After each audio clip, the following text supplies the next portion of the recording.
Hello everybody, Blue Dooley, and we're out in the garage. Got a little time lapse cleaning up my workbench and my mess from working on the dually. And now as you can see, the RC trucks fit back on the workbench again like they're supposed to. The next projects we're getting into are finishing up the snow plow, and then we need to do some work to the ground hauler and get, further on the trailer build for it. So let me grab you. In this video, we're just kind of going to go over everything, make a separate video working on the snowplow and a separate video for the ground hauler. And then the trailer will be its own build video.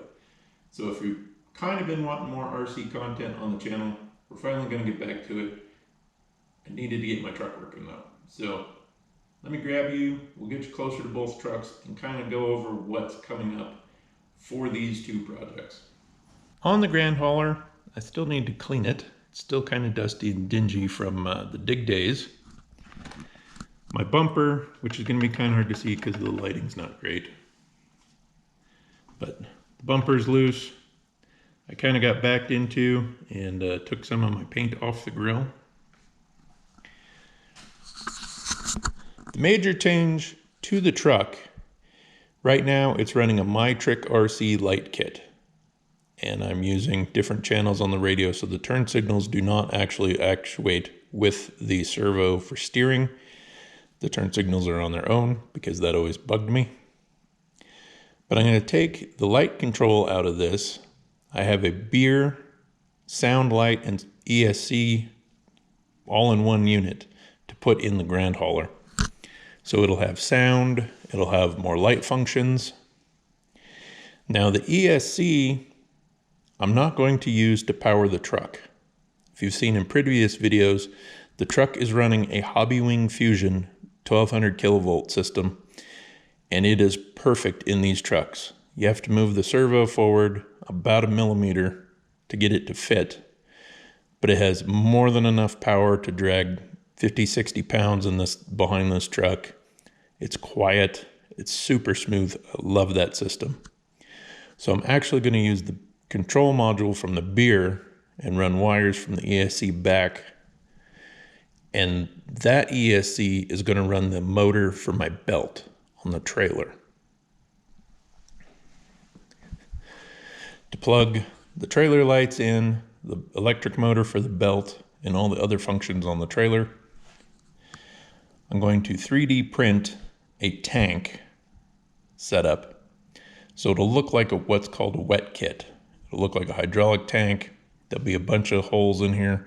So I can just plug the wires straight into that box for the motor, for the lights, for the servos, for the lift axle. So it'll look nice and neat, and it'll sit about right where this cross member is. So I have clearance for the trailer fenders. The lift axle is also on this list, and that's part of the reason why I need that hydraulic tank. That'll hide the servo that'll control this axle. The fifth wheel is mounted backwards. The plate's actually mounted backwards because from the factory, the plate's mounted behind the center point for the suspension. And that does not put enough weight on the steering axle. So when you are towing like an excavator or a belly dump full of dirt, the trucks don't turn good because there's no weight on the front end. So just like the real trucks, and I'll link the video to it, you can actually move this fifth wheel forward, pushing more weight on the steer axle so you get better steering. I'm also running the super wide RC four-wheel drive tires, which are softer, and that gives you better steering as well, as the Tamai ones are quite hard.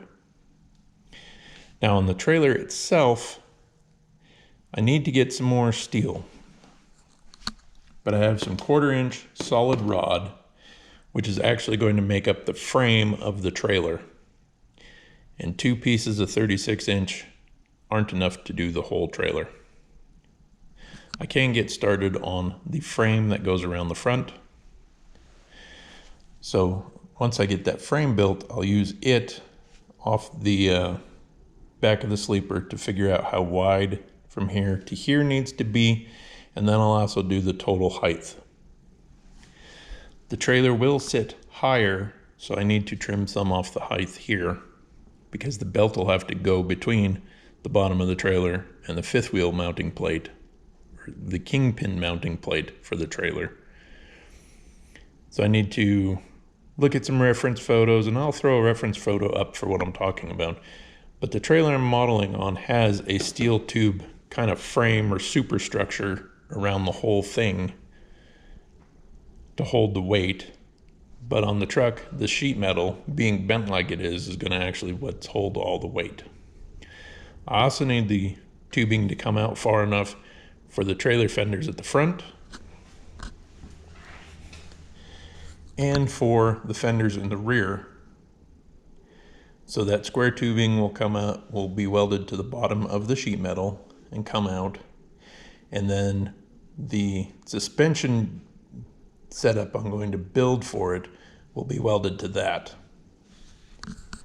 The trailer is going to be in a quad axle configuration, as I'm building the truck and trailer to be registered like most spud or sugar beet trailers here in Idaho are about 109,000 pounds. So the front set of tandems and the rear steer axle will lift off a servo. So when it's empty, just like the real thing, it'll just be running on the center set of tandems. These will also be carrying all of the weight when it is full, as these are just going to be kind of dummy axles to look the part. I need to come in, up a little bit, and notch back, and then up, as these belt trailers, the end of the belt comes out past the rear axle a little ways, and actually is where the bumper is mounted. And the motor will either be mounted on this side or the other side. Haven't really determined yet. But that steel cage has to come up and run along the top, and it has verticals and some angles on it. Like I said, I'll show you a picture of the trailer I'm kind of modeling off of. It's not going to be an exact match, but it'll be close enough that everybody who sees this truck will go, oh, I've seen those trailers before. Now for the snow plow, there's a little bit of fine tuning to do with the plow itself. The chassis I am really happy with. The chassis just needs a little cleanup work. The body needs some detail work. The plow, however, I need to put a chisel edge on my cutting edge, as right now it's still kind of rounded. So that'll help it cut more. I need to move this shock out a little further so I can get more travel and get more angle on the plow. That'll help it push snow a lot more. I also need to fix that. It's a little loose. Now, as scale goes, these chains look the part. Unfortunately, I need to go for function more than form. These are off a small scale monster truck, so I'm going to take two of them and actually use this servo to press the blade down. That way you don't get the chattering, as you've heard in other videos, as it kind of skips along the sidewalk in the driveway. These aren't stiff enough that it'll pull too much weight off the front end, but it'll at least give the blade enough down pressure it shouldn't chatter. I could add a lot of weight to it, and that'd probably work, but then when I raise the blade up, it'll just squish these tires flat. So I need to actually make it so it'll press the blade down and get more angle. That'll take care of the plow. This light bar is a yellow flasher work bar from My Trick RC, and it actually has two white LEDs that face backwards, that when the truck's not moving, those come on like work lights, which actually I kind of like. The problem is the light bar is a little too wide for the cab. Now on some of them, I've actually seen the light bar mounted up to the either the sand unit, or I'm going for liquid de-icer unit. I've seen the light bars mounted to that, and It's narrow enough, it fits in the box well. It doesn't look too bad. I'm thinking though, I might actually mount this light bar to the sleeper of the Grand Hauler and getting a smaller light bar for the snowplow.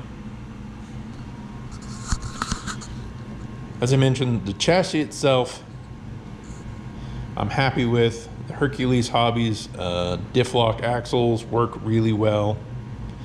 My 3D printed wheels have held up pretty well, even with the amount of weight I've had in it. I only have a single lift linear actuator on this, so if you really fill the box, it won't lift it. If you do one loose scoop from like a RC four-wheel drive loader, it'll tip that. Now, as you can see, I've used almost all the channels on the 10-channel radio. There's throttle, steering, diff lock, and the dump servo. Then you've got lift servo on the plow and angle on the plow. So we're using 6 channels for that. The lights need a channel, and then the liquid de-icer will need a channel. So we're almost using all 10 channels on this one truck. I'm not going to run the pump off of the radio. I'm going to try to figure out a switch that I can use the radio to trigger this pump so it'll run off an external battery. This is just an aftermarket windshield washer pump. It's a universal fit. And then I just got some plumbing from Lowe's.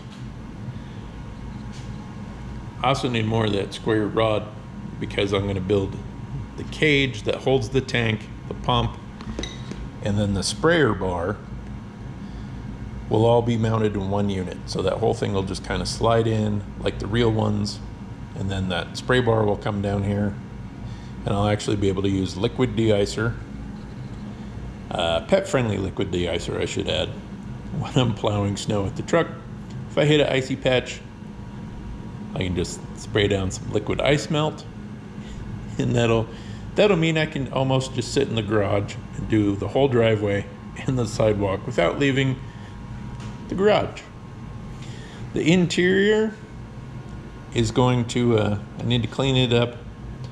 It'll hide the radio, of course, and it'll also hide the light control module. I'm not sure if I'm going to have turn signals on this or not.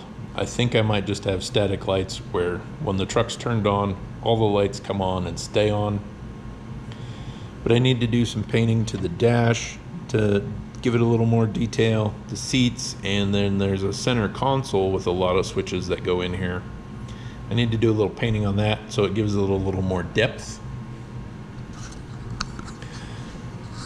But I'll step back so we can get both trucks fully in the frame. So with it next to the plow, the trailer doesn't look quite as huge as it does by itself. Again, the Grand Hauler has a longer frame, which is where the lift axle goes. So that little bit of stretch, that extra axle, actually makes it look, it fits that trailer length really well. I'm happy with that. My edging, of course, needs cleaned up. But like I said, once I get the frame and the fifth wheel or the kingpin mount on the front of the trailer, that'll determine how much I need to cut off the top to make it look good. Now, some of these trailers you will see 13.6 high, and I think those are primarily for alfalfa and lighter materials. The potatoes and the sugar beet trailers are they're a little shorter profile. But the BFG crawlers, actually on that truck, I wasn't going for a highway truck, I was going for a custom truck. So if it were a highway truck, it would sit a little shorter and have the same size tires as the Grand Hauler. But those BFG crawlers from RC four-wheel drive that fit 1.7 wheels look great on that truck. It fits it well, and when it's parked next to another truck, the little bit of height difference makes them look like an off-road super single and not a real goofy size. So that's where both of these projects sit right now. They are slated to get worked on. This video is in January, and unfortunately I don't have any snow. So I need to get this snowplow finished before it snows again. I don't know if I'll get the lights on it, but I will definitely get all the snowplow work functions down so the next time it does snow, I can throw the battery in it and actually plow some snow with it instead of just screwing around.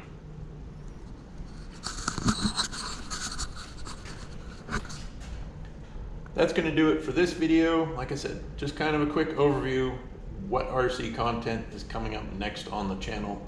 Both of these trucks are going to be my primary focus.